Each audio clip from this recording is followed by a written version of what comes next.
இப்போ ரீசெண்டா world chess சாம்பியன்ஷிப்ல நம்ம தமிழ்நாட்டை சேர்ந்த குகேஷ் அப்படின்ற பையன் வந்து வின் பண்ணியிருந்தாங்க கரெக்டா. ஸோ அந்த பையனுக்கு வந்து 11 crores rupees அப்படின்றது வந்து கேஷ் பிரைஸா அனௌன்ஸ் பண்ணியிருந்தாங்க, விச் இஸ் சூப்பரான ஒரு விஷயம் கரெக்டா.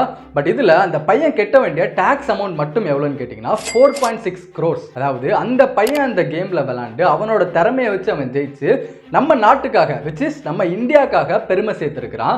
பட் அந்த பையன் கட்ட வேண்டிய டாக்ஸ் அமௌண்ட் எவ்வளோ அப்படின்னு கேட்டிங்கன்னா 4.6 crores, which is half the amount of price amount.